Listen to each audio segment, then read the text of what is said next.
ನಮ್ಮ ನ್ಯೂಸ್ಗೆ ಸ್ವಾಗತ. ಕೈವಾರದ ಶ್ರೀ ಸಾಯಿ ಜ್ಯೋತಿ ಶಾಲೆಯಲ್ಲಿ ಕ್ರೀಡಾ ದಿನಾಚರಣೆ. ಕಡಿಮೆ ಶುಲ್ಕ ಕಟ್ಟಿಸಿಕೊಂಡು ಸರ್ಕಾರಿ ನಿಯಮಗಳಂತೆ ಗುಣಮಟ್ಟದ ಶಿಕ್ಷಣದ ಜೊತೆಗೆ ಮಕ್ಕಳಲ್ಲಿರುವ ಪ್ರತಿಭೆಗಳನ್ನು ಗುರುತಿಸುವ ಕೆಲಸಕ್ಕೆ ಶ್ರೀ ಸಾಯಿ ಜ್ಯೋತಿ ಶಾಲೆ ಮುಂದಾಗಿರುವುದು ಶ್ಲಾಘನೀಯ ಎಂದು ಶಿಕ್ಷಣ ಇಲಾಖೆಯ CRP ಏಜಾಜ್ ಬೇಗ್ ಹೇಳಿದರು. ಅವರು ತಾಲೂಕಿನ ಕೈವಾರದ ಶ್ರೀ ಸಾಯಿ ಜ್ಯೋತಿ ಶಾಲೆಯಲ್ಲಿ ಸೋಮವಾರ ಹಮ್ಮಿಕೊಂಡಿದ್ದ ಕ್ರೀಡಾಕೂಟದಲ್ಲಿ ಭಾಗವಹಿಸಿ ಕಾರ್ಯಕ್ರಮಕ್ಕೆ ಚಾಲನೆ ನೀಡಿ ಮಾತನಾಡುತ್ತಿದ್ದ ಅವರು, ಶಾಲೆಯ ಆಡಳಿತ ಮಂಡಳಿಯ ಮುಖ್ಯಸ್ಥರು ಪೋಷಕರಿಗಿಂತ ಮಿಗಿಲಾಗಿ ಮಕ್ಕಳ ಬಗ್ಗೆ ಕಾಳಜಿ ವಹಿಸುತ್ತಿರುವುದು ಸಂತಸ ವಿಚಾರ ಎಂದರು. ಎಷ್ಟೋ ಶಾಲೆಗಳಿಗೆ ಭೇಟಿ ಕೊಟ್ಟಿದ್ದೇನೆ. ಹಲವು ಶಾಲೆಗಳಲ್ಲಿ ನಡೆಯುವ ಮಕ್ಕಳ ಕಾರ್ಯಕ್ರಮಗಳಿಗೆ ಪೋಷಕರು ಬರುವುದಿಲ್ಲ.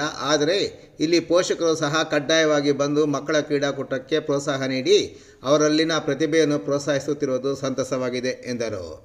ಇನ್ನು ಕಾರ್ಯಕ್ರಮದ ಅಧ್ಯಕ್ಷತೆ ವಹಿಸಿ ಮಾತನಾಡಿದ ಶಾಲೆಯ ಸಂಸ್ಥಾಪಕ ಅಧ್ಯಕ್ಷ CR ವಾಸುದೇವ್, ಯಾವುದೇ ಶಾಲೆಯೊಂದೊಡನೆ ಬರೀ ವಿದ್ಯಾರ್ಜನೆ ಹೊಂದಿದ್ದರೆ ಸಾಲದು. ಆ ಮಗುವಿನ ಸರ್ವತೋಮುಖ ಅಭಿವೃದ್ಧಿಗೆ ಇತರೆ ಚಟುವಟಿಕೆಗಳಿಗೆ ಸಹ ತುಂಬ ಮುಖ್ಯವಾಗಿದೆ.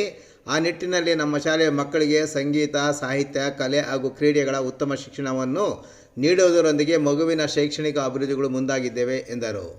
ಈ ಸಂದರ್ಭದಲ್ಲಿ ಶಾಲೆಯ ಶೈಕ್ಷಣಿಕ ಸಲಹಾ ಸಮಿತಿ ಸದಸ್ಯ ಲಕ್ಷ್ಮೀ ನರಸಿಂಹಾಚಾರಿ, ಸಾಹಿತಿ ಹಾಗೂ ಮತ್ತು ಕವಿಗಳಾದ ಕೈವಾರ ನಂಜುಂಡಾಚಾರಿ, ಶಾಲಾ ಸಂಸ್ಥೆಯ ಕಾರ್ಯದರ್ಶಿಯಾದ ಶಶಿರೇಖಾ, ಸದಸ್ಯರಾದ ಪದ್ಮಾವತಮ್ಮ ರಾಮಚಂದ್ರಾಚಾರಿ, ಪದ್ಮಾವತಿ, ಪಾರ್ವತಮ್ಮ, ಶಿಕ್ಷಕಿಯರಾದ ರಾಜೇಶ್ವರಿ, ಮಮತಾ, ನೇತ್ರ, ಶ್ರೀನದಿ, ಮಾಲತಿ, ದಿವ್ಯಾ, ಶೈಲಜಾ ಸೇರಿದಂತೆ ಸಿಬ್ಬಂದಿ ಹಾಜರಿದ್ದರು. ಕ್ರೀಡಾಕೂಟದಲ್ಲಿ ವಿಜೇತರಾದ ವಿದ್ಯಾರ್ಥಿಗಳಿಗೆ ಬಹುಮಾನಗಳನ್ನು ಸಹ ವಿತರಣೆ ಮಾಡಲಾಯಿತು.